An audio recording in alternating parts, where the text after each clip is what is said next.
Hey everyone, George here. I know I'm part of the podcast and I'm doing a bumper for the podcast, and that's weird, but whatever. I just want to let you know that Greg and I do another podcast, PlayStation Power, where we talk about PlayStation, PlayStation 2, and we recently decided to cover PlayStation Portable games, and that's quite fun. Not family friendly in any way, but is still a great listen, and hope to see you there. On top of that, I also do Master System Masterpieces, where we talk about the Master System. Greg was on an episode of that, and we covered Phantasy Star, and that was fun, so hopefully you listen to any of those, and just, thanks for listening to anything that we do. Seriously.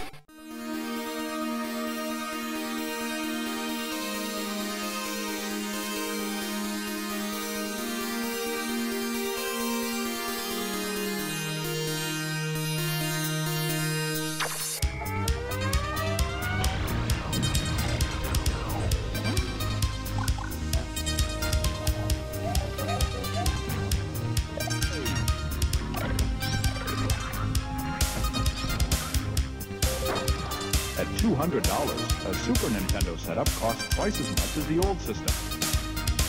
For the money, the company promises better pictures, sound, and adventure.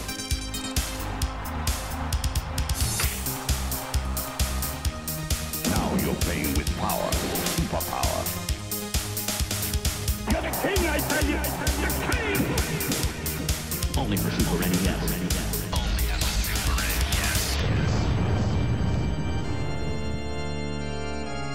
You're listening to the SNES broadcast with your hosts, Soul Blazer and George.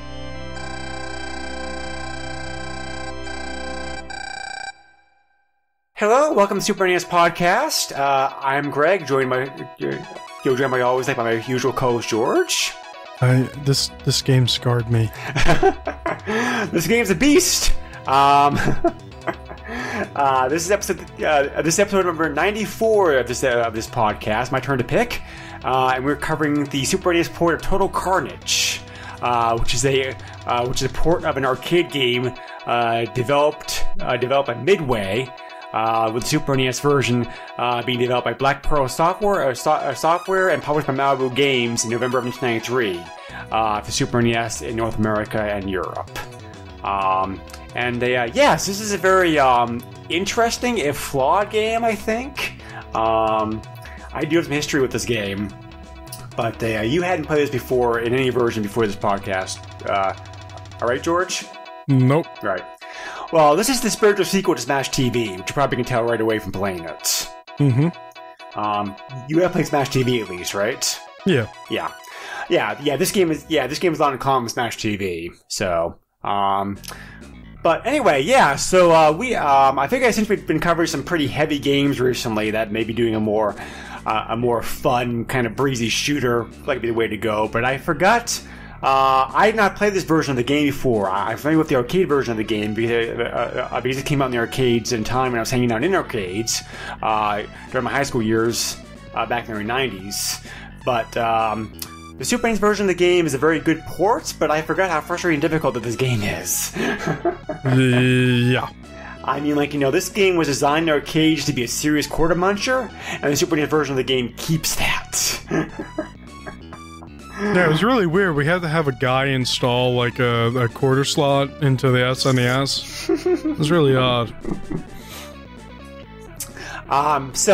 This game, as I mentioned before, a moment ago, is a spiritual sequel to Smash. Your spiritual sequel to Smash TV.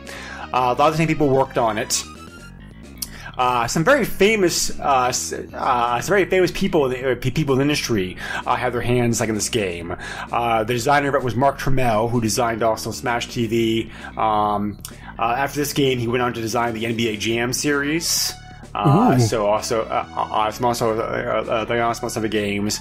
The main program, so the other designer was Eugene Jarvis, of course, of legendary arcade fame. And also John Tobias, who worked in the Mortal Kombat series, was also the lead artist, the lead artist in this game. So it was a very like some very some very like skilled people work in this game. Like Smash TV, this is a twin stick shooter game. One joystick is used to move the character, the other joystick is used to move.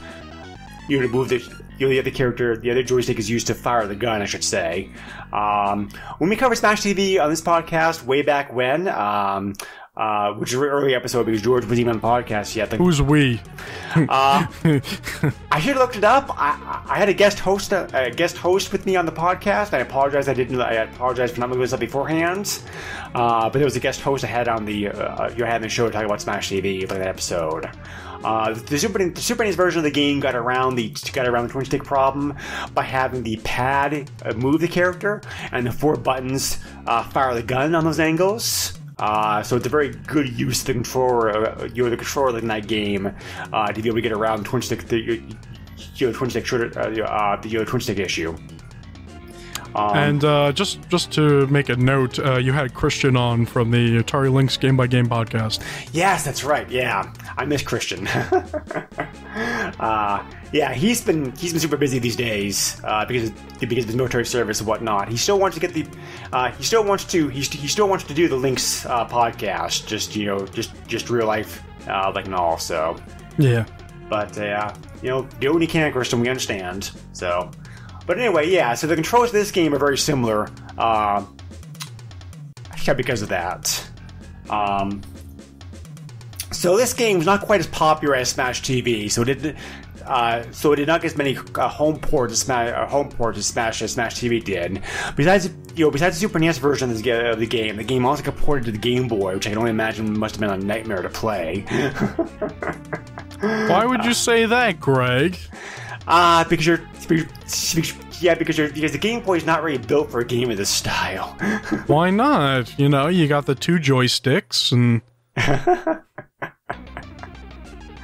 and that very sophisticated arcade hardware, right? Oh yeah, certainly. Yeah, I spent $500 upgrading my Game Boy. So this game also got a DOS port, which actually looked like a very, a very good port of the game. Actually, all things considered. Really? Yeah. It also got ported to the Amiga. It also got ported to the short-lived Amiga CD32 CD32 system. And it also came out on a regular Amiga computer as well. A port for the Jaguar was started back in 1995. It never got very far. Very far before it got canceled. However, 10 years later, a small publishing company by the name of Songbird Productions, who's very well regarded in the Jaguar homebrew community, picked up the port and finished it. Picked up the port of the game, finished it off, and released it. Oh wow, I didn't even know that. Yeah, it looks pretty good too. Okay. So kudos to them for finishing up the game and getting it out. The game's also appeared in several midway compilations. It came out. The arcade version of the game was included in Midway Arcade Treasures 2 for the PS2, Xbox, and GameCube. Well, hey, now we have an idea of what we can cover next. It also came out. It also came out in 2012, the Midway Arcade Origins collection for the PS3 and Xbox 360. And it also came out as part of the Midway Arcade Treasures Deluxe Edition, the PC. Yeah, so, a lot of those compilation things really. There's a lot of those compilation discs out there on console and whatnot. Yes, there is. Well, they're popular too, and they're cheap for the companies involved because you just got to slap together a bunch of your older arcade games. Right. So why not? But so anyway, this game, like I said before, is definitely a twin-stick shooter. Definitely has a lot in common. A lot in common with Smash TV. Just talk about the overall gameplay. The gameplay here at the top. It's a top-down shooter where you control one or two characters. The game does support dual players. where you basically just go through stages, just fighting a whole bunch of enemies and picking up a whole bunch of power-ups, and also getting a whole bunch of objects for points. And it's definitely quarter muncher like an arcade version. Probably one of those quarter munchy games I know of. That's a word. It is now a word. Okay. The developers, the developer publisher of this game are both interesting. The developer of this game was a small company called Black Pearl Software, which is well known in the community because they covered a lot of like arcade ports. Numerous games were done by them over the years. They started in 1993, and they were developing and porting games all the way up until all the way up to 97. And even though it was only like a 5-year period, they did a lot of games in that time period. And they're kind of, their reputation's a mixed bag. Some of their ports are very good, and other ports are just garbage.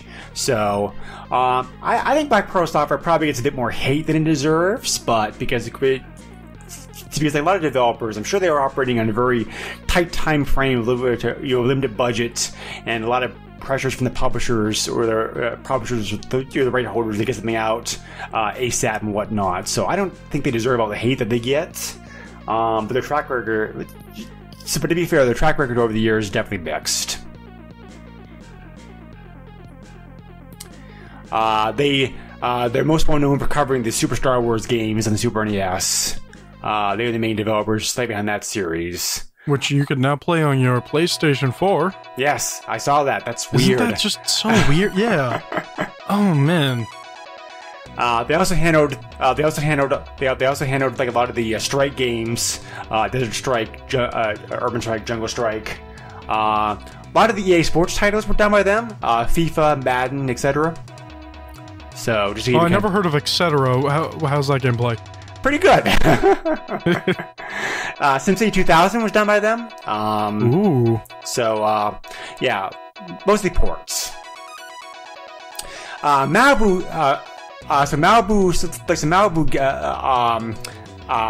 Interactive originally started as Acme Interactive in 1991. That company was founded up by Bob Jacob, who is best known for having like being one of the key founders behind Cinemaware, which is one of the best known computer companies like the 80s.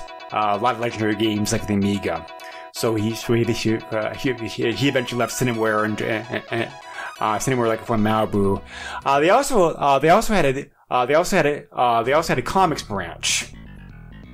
The Malibu Comics Entertainment Incorporated, and they which eventually picked up by which eventually bought out by Marvel. So besides also doing video games, they also the other arm of the other side of the company, like also like was also responsible for publishing like comics. So their history ranged from 1990 until 2009, like their games. Looking down the list, they published quite a few good games, and also some garbage games also as well. Batman Returns, Joe Montana, like NFL Football on Sega CD. A lot of movie and TV ports like Three Ninjas Kickback and Cliffhanger, for example, were done by them. Sequest, another TV port. Their last game was a bowling game for the iPhone in 2009. Okay, wow. All right. And both Black Pearl Software and Malibu Games were also owned by THQ. Really? Yes. Oh, I didn't know that. Yeah. Look at that. I sit here and I learn on the podcast.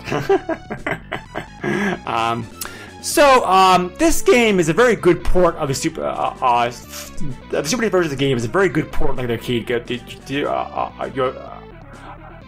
good port very good port like the arcade game. The difficulty is a little bit harder this version of the game compared to the arcade version, I think. Which is saying something because the arcade difficulty was already like pretty high to begin with. The graphics and sound effects are toned down just a little bit to be able to handle Super NES processor. There's not quite as many enemies on screen in the Super NES version as there is in the arcade version, but still, the Super NES version of the game, you still get a lot of enemies on screen at once. I think I counted maybe like 25 enemies on screen at the peak. So developers definitely knew the system. Even though this was one of the very first games that Black Pearl actually developed. All in all, this is a very good port of the game, I think. This game is something. Yeah, I had nightmares.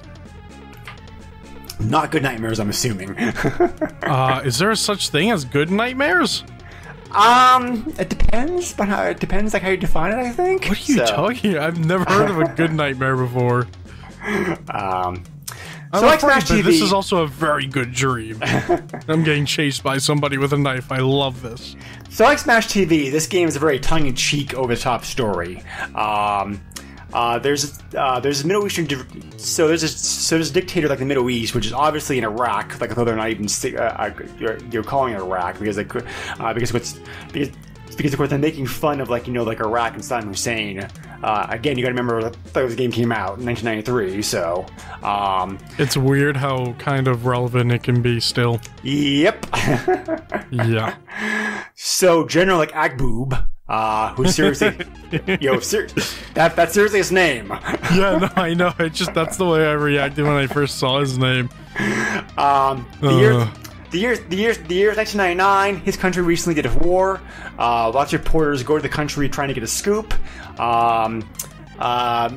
There's some mystery about this baby milk factory that they're reporting on that maybe it's not producing like milk.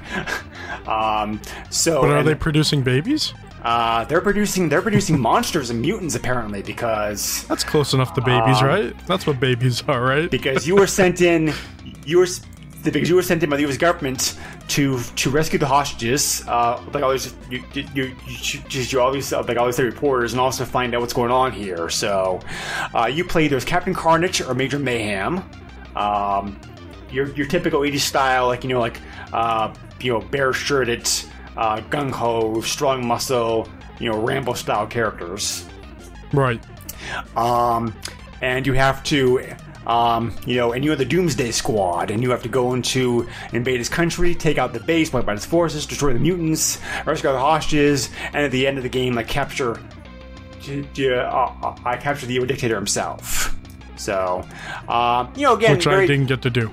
Yeah, I missed him. We will talk about that because that's a whole different story, in and of itself. Yeah. If you played, like I said, the gameplay style is very similar to Smash TV because, like I said, you're basically just going top down. The game mostly goes up and down. There are parts of the game where you have to go left or right. There is a little bit of freedom in movement. There's a couple places in the game where you get to pick which mission you want to do by either going left or right. And every now and then in the game, you also have the choice to hop into warp portals. And these and depending on the warp portal, that will either send you to a bonus area where you can rack up a whole bunch of points. The aura function shortcut. Which will advance you forward in the game. And during the game, you also get to pick up things like gems and gold, and rescue hostages to be able to get points. Every now and then, there's U.S. flags that you want to also defend. And there's also keys you pick up in the game. You need to pick up a certain number of keys to be able to unlock the best ending of the game, which we'll talk about here later on. Yeah. Yep. Well, yeah, we definitely will talk about that. You're right. And you also have a whole bunch of like power-up weapons available to you. You have here like, you know, mines you can lay to be able to like lay down mines to blow up like certain enemies and vehicles. There's also like boots you can pick up to be able to like go faster. By the way, the sound effect for that is the exact same sound effect like it's the one of the Three Stooges. I love it. There's also a bazooka. There's also a grenade launcher in the game. There's also a flamethrower you can pick up. What else is there? Isn't there 2 different types of flamethrowers? Yep. There's a long range one and a short range one. There's a flamethrower and there's a flamethrower. Yeah. Yep. There's also like a box of mines you can pick up, which causes your character to automatically lay down mines for a certain number of seconds. And there's also like a barrier shield you can pick up, which make your character like invincible for a short period of time. The controls of this game, like I said, are pretty good. It uses the Smash TV style, which is like a Super NES controls. You get the pad to pad your character, and the four buttons of the controller to decide which direction you're shooting in. So, pretty good controls for the most part. I thought there was a little bit of slowdown in a couple places I'm noticing in the game, as far as like, you know, because there's so much action going on, so much action going on the screen like at certain point, but it doesn't happen very often, very often. So I might consider it to be like, you know, like a pretty like, you know, bad point of the game. There's also let's see, there's also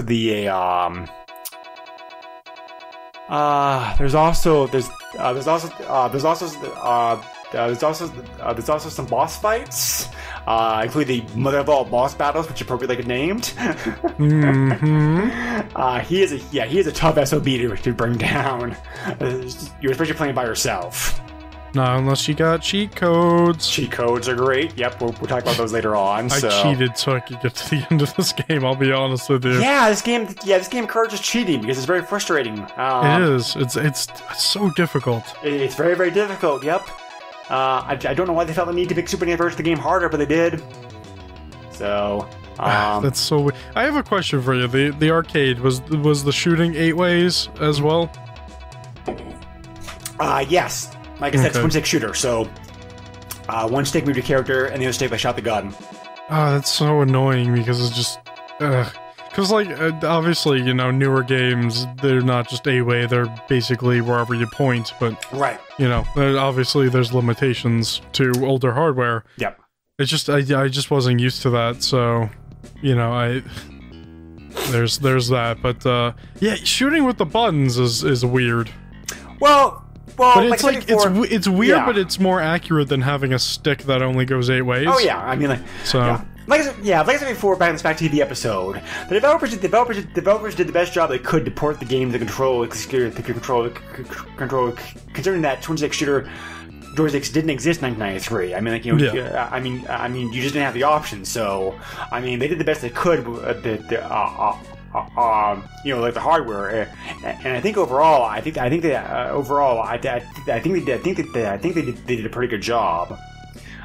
Side note, for the NES and Sega Master System of Smash TV, the way they got around it, and then those versions of the game, like, they require 2 controllers. You'd hold both controllers in your hand vertically, and the left controller, the pad moved your character, and the right controller, the pad was used to shoot your gun. They did that in the Master System version as well. Mm-hmm. Yep. Okay. So pretty genius. Yeah, that's not bad. Takes some getting used to. Granted, it does take some getting used to. Having because not a lot of games require you have, like, both controllers in your hand to play, but once you get used to it, it's not that bad. Right, unless you're playing, what, like GoldenEye on N64? Oh, God. So, yeah, I mean, like, this game's definitely, like George said, very, very difficult. I think it's a fun game. It's certainly, like, kind of fun, just, like, just to let your inner commando out and just to go around and shoot a whole bunch of things, but, and and it's not a long game. It's about an hour. Long play. The long play of this game online is about an hour. But yeah, it's tough. I think mostly, I'm curious to know what you think about this, George. I think for the most part, the stage design, I thought was pretty well done. There's a wide mix of enemies opposing you, and the game's always frantic and furious. I think some of the areas go on for a bit too long. For example, there's one area where you have to like dodge or blow up a hole on trucks and tanks coming at you. Oh, jeez. You like down a highway. There's a couple of those. Yeah, that goes on for a bit too long. It's like like 50 vehicles, really, but it really does. I agree with you on that. But yeah, overall, I thought the stage design, the enemies that you face in the game are pretty fun. Yeah, I feel like you can play maybe halfway, maybe even less further than that, but like you can play up to a certain part and then you've basically seen everything. Mm-hmm. Yeah. It kind of repeats. The only time that it's really different is like the boss battle at the end. Yeah, that is a long, tough boss battle too, especially by yourself. Yeah. Also, if you're playing this game for a long time, certainly you might have a problem with like your thumbs getting sore, at least for the shooting part. Yeah. Yeah, I didn't really have that problem, but I could definitely see that happening. Once you learn out, once you get better at the game, figuring out which warp portals act shortcuts like is a real help. Right. This game, actually, like the arcade version of the game, believe it or not, has a password feature. The arcade version of the game actually allowed you to put in a password. Just get ahead in the game. Well then, which is pretty rare for arcade games. Right. So yeah, this game did not sell very well like in the arcades for several reasons. Apparently, they didn't even sell 2,000 cabinets. Really? Yeah. So. Wow. So that's the reason that Mark Tramiel decided to go in a totally different direction, like the next project, would turn into like NBA Jam. So, I mean, I think I can see why. I mean, this game came out in a time period when shooters were kind of oversaturating the market. And also the fact that the difficulty of the game, the difficulty of the game was probably certainly didn't help. And also the fact that this game may have been thought as kind of being a little bit too similar to Smash TV. Even though there are significant differences between the games. Right. But yeah, most people gave the game high marks, and the Super NES version of the game also received pretty high marks too when it came out. So the major frustrations of the game, which we mentioned before, is the fact it's very difficult, it's very frustrating. Some parts of the game can feel repetitive. I can verify from personal experience that playing somebody else does help a lot, because the game is certainly a lot easier like a second player. The graphics are pretty good. The graphics are pretty much a straightforward like the arcade version, like I said before. They're very cartoony. Not super sharp, but they get the job done. Yeah, it's just like some things just scar me. Like when you finish a mission and you got the guy shooting the gun and then he makes that smile. It's like, no, please, no, stop. No, you're scaring me. I'm like the bosses too. It's just like what is going on? Were these people taking drugs or something? Like this is just it's just so Plus the cutscenes. Plus the cutscenes that you get, the cutscenes that you get in general every now and then are great. Because because he's speaking several lines like gibberish, and all of a sudden there's a nonsense line in English afterwards. I'll buy that for $1. Right. Totally ripped off like Smash TV also, by the way. Yeah. Music is also carried over straight from the arcade game. It's fine. It's typical arcade music. Not bad, not terrible. There's that one song that's like that plays through almost the whole game, and it's so weird. It just makes me think of like a weird DOS game that this one guy made in his basement, and that would be like the kind of music that he put in it. Like that's what it reminds me of. It's just like some weird DOS game.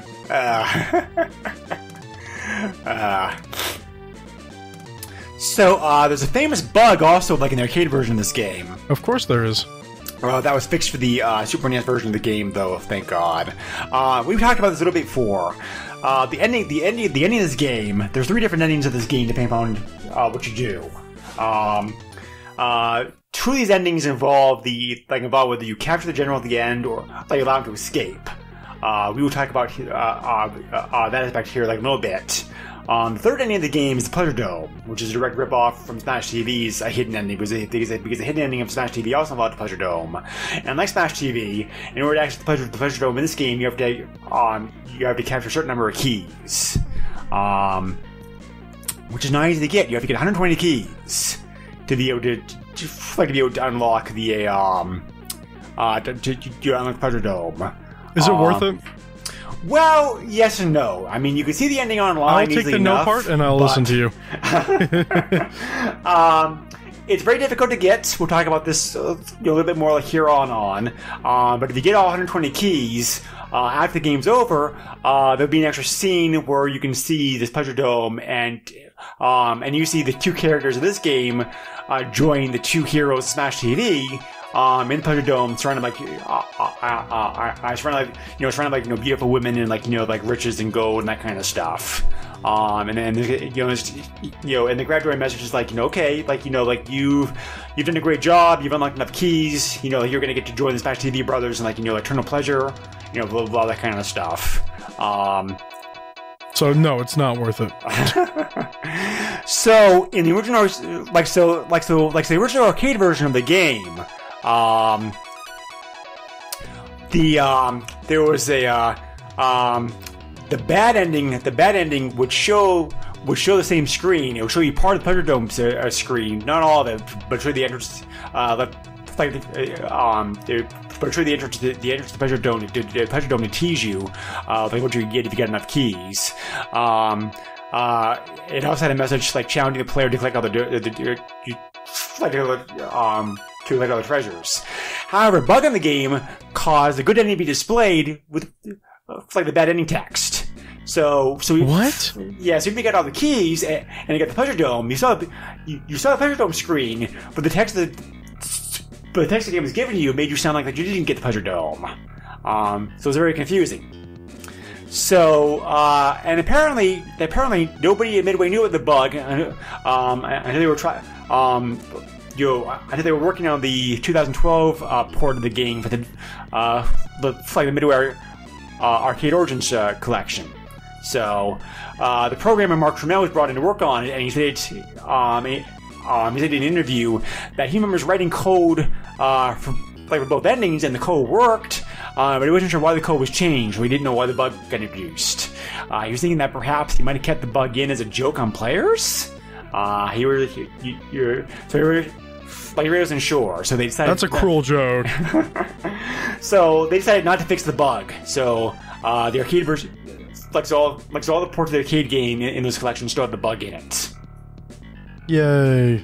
But the Super NES version of the game does not have that bug. Well, good luck getting all the keys. Yes, we're gonna. So let's talk about those endings. And if you want to talk about frustration, oh boy. Yeah, is the end of this game? Yep, Frustration City. I'm going to quote this from a. I'm going to quote this from a long player on YouTube, Mad Matt, who did a Word Along play coverage of this game, which I highly recommend watching. You want to see both the good and bad ending of this game, by the way. He put this very succinctly in a few paragraphs, a lot better than I ever could. So I'm just going to borrow his text here, and just to make just to make this like a bit easier to explain. Quote, this here is a damn hard port for the arcade original, especially if going for 100%. I had to clear the game three times before getting it right. The game is quite long, with some repetitive parts, such as destroying a long road of trucks. We talked about that earlier, George, side note. Going back to him. I'm sure the game would be much easier with 2 players, but the challenge of getting all the keys still stands. 120 keys needed, and the drop rate's pretty damn low. And when they do randomly appear, it's usually just as about to scroll off the screen. Yep. Getting all these keys requires making sure to use all the correct warp jumps to the areas and bonus areas, and never take the shortcuts. Also, not using the bombs to clear stages quick helps as well. As longer you're killing stuff, the more likely your random key will drop. Getting to the end, realizing you came up a few short is very annoying. The final stage, we must capture the general. The capture the general, like the best ending, is absolutely impossible. Impossible one player. If just 4 soldiers get away, you fail. They move at different speeds, and to make your character move so slow it's possible to cover both sides.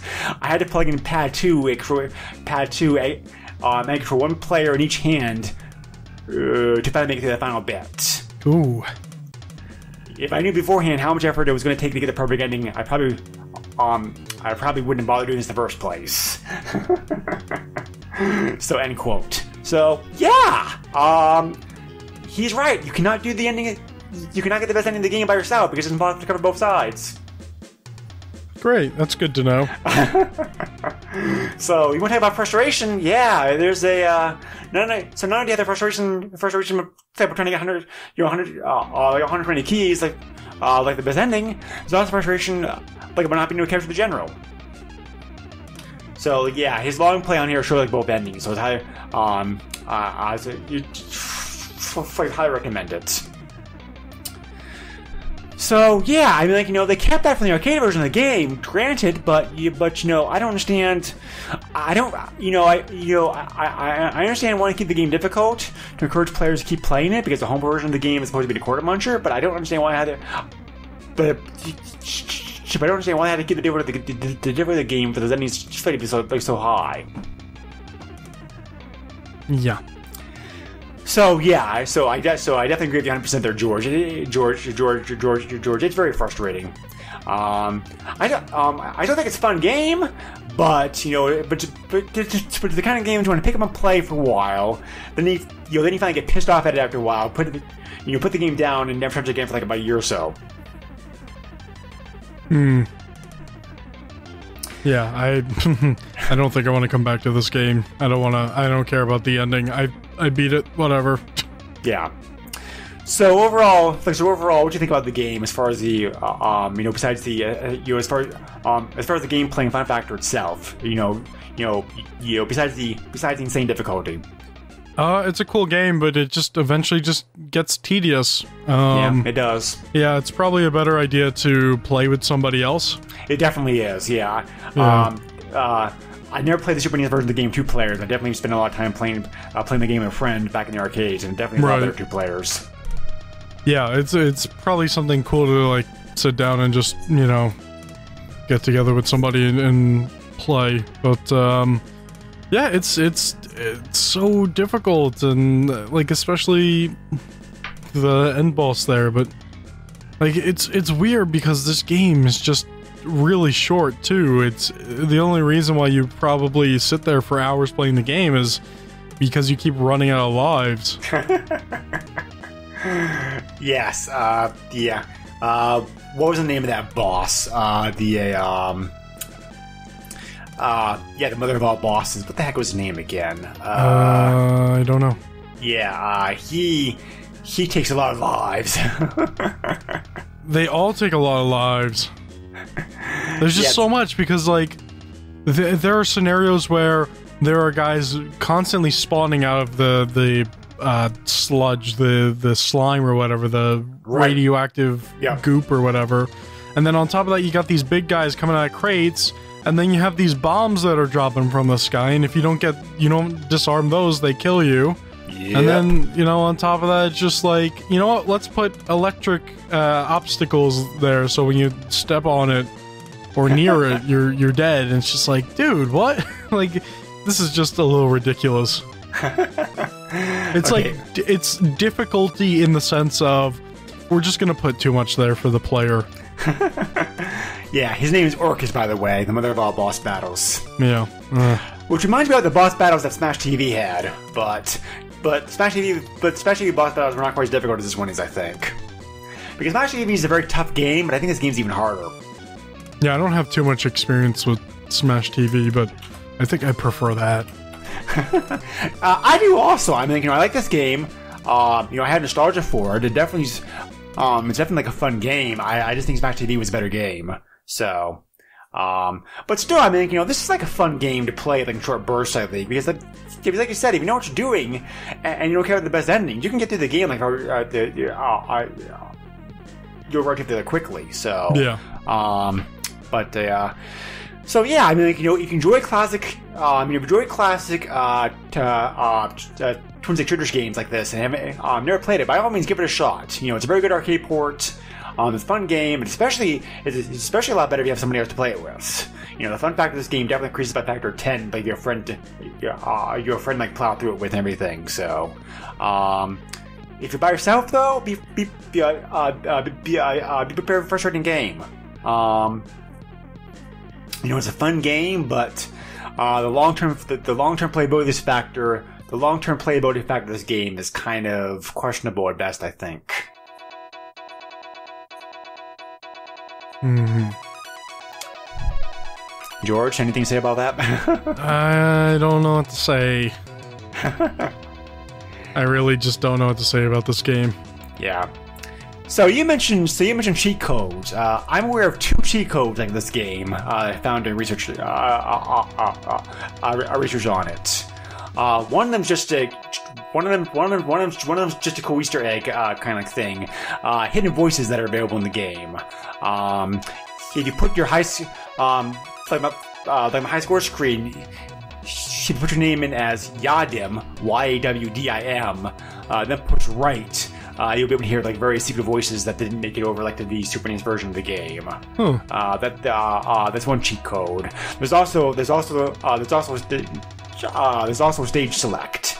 To do that, you have to earn first place on the high score screen, then enter your name as Fire. And after that, when you start the game over again, you'll be picking stage you want to. Good luck with that. Yeah. So, did you find another cheat code? Because you mentioned earlier that you cheated a bit to make it to the game. I use Game Genie. Oh, okay. That explains it. Yep. Definitely does. Yeah, Game Genie may be recommended actually for your first time playing this because. And every time playing this.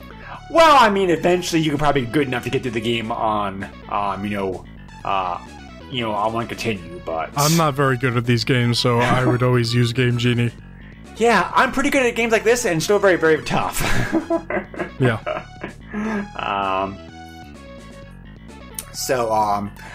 Some of the violence level in this game was also toned down a little bit compared to the arcade version. I think I forgot to mention that earlier. There's not quite as much blood in this version of the game as there's like in the arcade version of the game. Because Nintendo censorship at this time period and blah blah blah. Like, you know the story. Yeah. So anyway, yeah. So this is pretty underrated. Underrated, I think. Twin-stick shooter. That's what I said. If you're a fan of this genre and never played this, by all means, check it out. It's a very good arcade port of the game. Just prepared to be frustrated, because I think this is probably one of the most difficult twin-stick shooters I played. You definitely need to come in here with a high patience level and also the willingness to just sink some time into it to become good at the game, or do a George did and just cheat your ass off. Cheaters always win. Cheaters always prosper. Yep. Yep. But yeah, the difficulties of the bosses and that BS stuff you have to pull off to get you would access the pleasure dome and also be able to get the best ending of the game to capture the general. Not fun. Not good design at all. I don't know why they did it that way. I definitely had issues with that. Yeah, I agree with that. So, If you're looking at this game on eBay, it's pretty cheap. Not that bad, I think altogether. Pretty easily found. 46 copies, currently listed. 36 copies of the game that recently sold. Card only. These prices include shipping, by the way. Card only, like a running from $9 to $17. I think it's like pretty fair for the game. CIB copies of the game can run anywhere from $32.50 to $44.50. So, yeah, not that bad for CIB pricing either. I don't know if I want to buy this game. Well, $9, I think it's like worth it. I guess if you could get somebody else to play with. True, yeah. Like by yourself, I said, I don't know. The fun factor of this game definitely increases quite a lot. You'll be you'll have your friend to play with. Or you know what? You could just get a second controller and play with your feet. That'd be a pretty skilled trick. Yeah, well, but at least you have two players. Yes, that's true. But or you try to do what the other person did and just play both players, both controllers. Oh, jeez. That'd be some mad skills right there. I'd like to see that. That's scary. So. But yeah, so a fun game. Definitely wanted to check this out. I definitely wanted to check out this version of the game because I never played this version of the game before. I'm glad I did. I think the port of the game is very well, but I don't understand why they kept the difficulty so high and it actually increased it compared to the arcade version. I think it never makes sense to me why they do that. Yeah, I'm not sure. Also, either. like that happens with when they bring some Japanese games over, like sometimes they make the international versions harder, or sometimes they make them easier. It's just like, why? Just keep the base difficulty from the original. I just never understood that. Yeah, like I said before, I understand you like I said before. I understand that. I understand the programmers not want to make the game easier because it's a home version of the game that you bought, right? Presumably full price. But making it harder, it just doesn't make any sense. You're not making any money off of people losing the game. Exactly, right. So, yeah, I mean, this is not a quarter muncher. You bought the game. It should be the difficulty needs to be adjusted at least a little bit, like the home version of the game. So, right. But this is an argument. But this is an argument debate that's been covered by many people over the years. So we could probably talk about this for another hour if we wanted to. Yeah, so we probably should end this here. Just neither one of us is neither one of us is a fan of that, and we'll call it out when we see it. And because where's Smash TV? Yeah, the Super NES version of this game, the difficulty of that game was kept the same. It's still a very difficult game, but it is beatable. By one person. Not this game. So nope. So good job by programmers in porting the game over to the Super NES with very little compromise, but bad on them for doing that. Because I don't even think I noticed any slowdown or anything. Yeah, I did a couple minor places. Like I said, it wasn't really that bad because. Oh, okay. Yeah, so I said overall, this being one of Black Pearl's first game efforts, they definitely did a good. They definitely did a good job. Definitely a good start. Yeah. So there's just that damn frustration factor. So. But anyway, we beat that point. Point to death enough, so are you sure? Let's talk another half an hour about it. Pretty fun twin stick shooter. Try saying that 5 times fast. As long as you know what you're getting into. I don't want to. I don't want to say it 5 times fast. You have any final thoughts about this, George? Should probably go and try it. I maybe should have taken a look at the arcade version, but I don't know. Maybe if you're interested, definitely take a look at it. I mean, it's not gonna hurt you or anything. Well, it might hurt you if you see the bosses or whatever. But you can get over it eventually, right? Yes, definitely. Just without a lot, a lot of patience, or using that game genie code like George did. So either way works. Right. I mean, I really don't think you're missing anything by not having seen the arcade version. The arcade version. yeah, but like I said, I think that I think overall this is a very, very good port of the like the arcade game. Right. So, but anyway, yeah, definitely recommend it to 2 players. Makes the game a lot easier and also like a lot of fun. Certainly. So, anyway, that was Total Carnage. Pretty good game overall. George is picking the next game we're covering here on the podcast. And what game do you want to look at next time, George? Front Mission Gun Hazard is a Japanese Super Famicom game. Yes. It has been patched to English, so don't worry, we don't know how to read Japanese. We're just looking at a translation patch. But yeah, this is interesting. It's an action RPG. This is the second game in the franchise. Game. I believe so. Yep. Maybe. Yeah. Or the second SNES game or something. I don't know. It's Front Mission 2. They don't call it Front Mission 2, but it basically is Front Mission 2.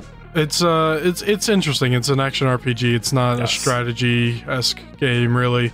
So it'll be interesting to look at, considering we covered Front Mission 3 on PlayStation Power, and well, we still have a bunch of Front Missions to cover on that podcast. Yes, we do, yeah. Any way to get more Front Mission in, right? Yes, both of us are fans of Front Mission franchise. Most of the Front Mission games did not come out here in the States. This one included. I definitely recommend for anybody out there who like Front Mission games, the Front Mission port on the DS, which originally on Super NES, Japan only, but the DS version of the game is available here. Very, very good port of the game.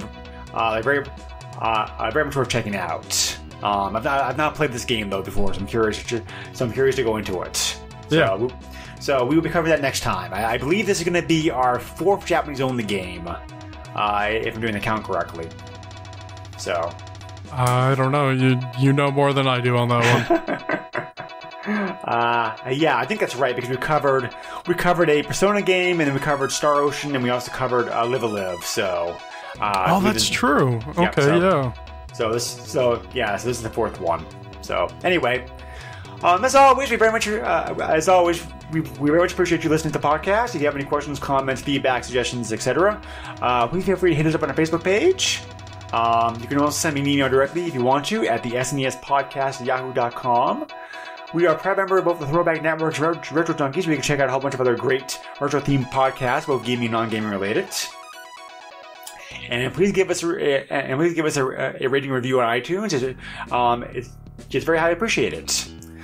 George, what other podcasts do you do? Well, you and I do PlayStation Power, where we cover PlayStation, PlayStation 2, and PlayStation Portable games. And I also do Master System Masterpieces, where we cover Master System games. That's about it. Alrighty, and if somebody wants to contact you, where can they find you at? You can find me on Twitter at Mr. Chief. That's at MISTURCHEF. Okay. We are also getting ready for 100th episode coming up. As mentioned before previously, we're going to be doing a game draft with like a whole bunch of other fellow podcasters about their favorite Super NES games. This is going to be scary. Yeah, it should be a lot of fun. Because this library is filled. This library is filled with like great games. So coming down so each person coming down with top 5 is gonna be she's gonna be like very, very difficult. Yeah. So more details on that will be announced as we get closer, but it's coming up the next several months. So stay tuned. As always, George and I thank you very much for listening. And we will come at you again next time. So take care, everybody, and thanks again. Pew pew, I'm a gun robot. I'll buy that for $1.